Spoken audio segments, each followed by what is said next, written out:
নমস্কার তোমাদের সবাইকে সানা স্মাইল এডুকেশন সেন্টারে স্বাগত জানিয়ে আজকের ক্লাসটি শুরু করছি।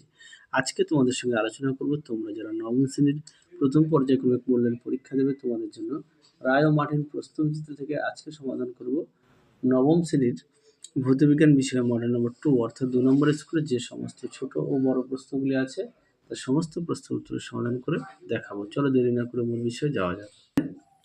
গ্রুপ এর সমাধান করব। তার আগে বলি তোমাদের এই ভিডিওগুলো আমি প্রথমে করেছিলাম, একটু টেকনিক্যাল সমস্যার জন্য আমাকে একটু সমস্যার সম্মুখীন হতে হয়, সেই কারণে আমি আবার পুনরায় ভিডিওগুলো করছি, সেই কারণে দাগ দেওয়া। দেখো এক দাগে আছে সাধারণ স্কেলের সাহায্যে প্রদত্ত কোন দৈর্ঘ্যটি মাপা সম্ভব নয়, উত্তরটা লিখবে অপশান এ। 2 দাগের প্রশ্নের উত্তরটা হবে অপশান ডি, 3-এর উত্তরটা হবে অপশান বি, 4-এর উত্তরটা হবে অপশান এ, 5-এর উত্তরটা হবে অপশান ডি, 6 দাগের প্রশ্নের উত্তরটা হবে অপশান সি, 7 দাগের প্রশ্নের উত্তরটা হবে অপশান সি 13, 8 দাগের প্রশ্নের উত্তরটা হবে অপশান ডি ইলেকট্রনের স্রোত। পরবর্তী দেখো কি আছে, এক দাগের প্রশ্নের উত্তরটা হবে 5:2:2:1। 2 দাগে দেখো কি আছে, মাত্রার সংকেতটা দেখো এখানে লিখে দিয়েছি। পরেরটা দেখো ধ্রুবকের মানটা দেখো। পরেরটা 3 দাগ দেখো উত্তরটা হবে ত্বরণ। 4 দাগের প্রশ্নের উত্তরটা হবে সরল রৈখিক। পরেরটা দেখো উত্তরটি, আচ্ছা তারপরে দেখো 6 দাগ উত্তরটি হবে নিউট্রন। আর তোমরা এই 5 দাগের প্রশ্নের উত্তরটি একটু কমেন্ট বক্সে আমাকে জানাবে। তারপরে দেখো 7 দাগের প্রশ্নের উত্তরটা হবে 18টি, অথবা দিয়ে প্রশ্নের উত্তরটা হবে নিউক্লিয় বল ব্যস্তবর্গ সূত্র মেনে চলে না। আশা করি দেখে নিয়েছো। পরবর্তী দেখো এক দাগের প্রশ্নের উত্তরটি দেখো এখানে করে দেওয়া আছে, একটু দেখে নিও। যদিও লেখাটা একটু ছোট, তোমাদেরকে একটু বড় করে দেখাই। দেখো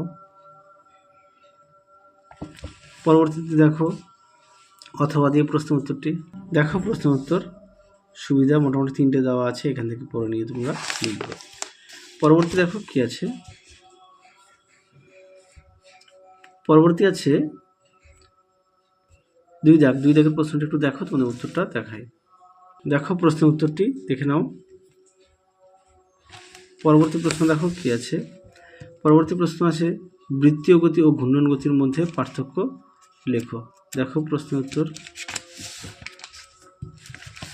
বৃত্তীয় গতি ও ঘূর্ণন গতির মধ্যে পার্থক্য সুন্দর করে দেওয়া আছে, তোমরা অবশ্যই পড়ে নিয়ে লিখবে। রায় ও মার্টিন বইয়ের সহায়িকা থেকে পেজ নম্বর হচ্ছে 46। পরবর্তী প্রশ্ন দেখো 5 দাগের প্রশ্নের উত্তরটা দেখাই তোমাদের।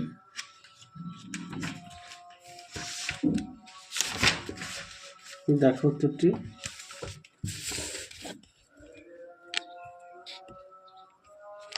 দেখে নাও। ঠিক এখান থেকে লিখবে, এই পর্যন্ত লিখবে। পরবর্তী দেখো কি আছে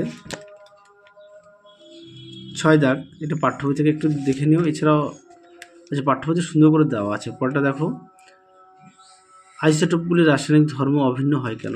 দেখো প্রশ্নের উত্তর, তোমাদের আগের ভিডিওতে সমস্ত বিষয়ের সাজেশান দেওয়া আছে, তোমরা যারা এখনও দেখোনি আমাদের প্লে লিস্টে গেলে সাজেশান পেয়ে যাবে। এই পর্যন্ত উত্তরটা লিখবে এখান থেকে এই অবধি। পরবর্তী দেখো এই প্রশ্নের উত্তরটা হবে 18। পরবর্তী প্রশ্নটা দেখো,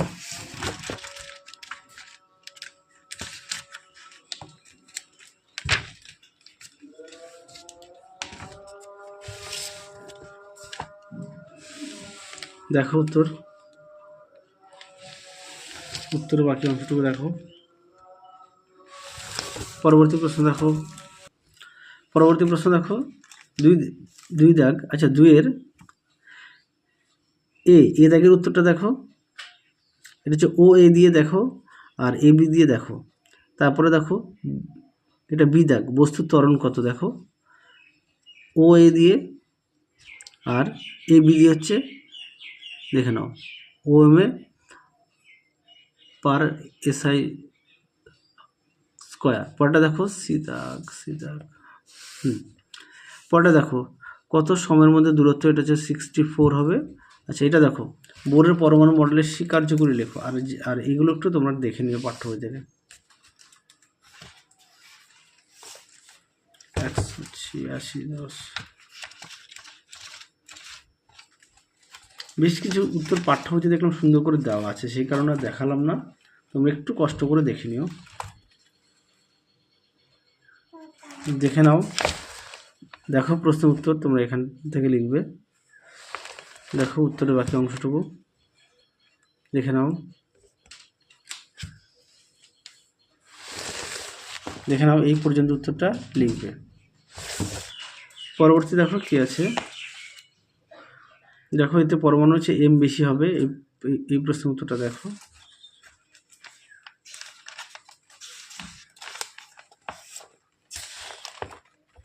দেখো উত্তরটি।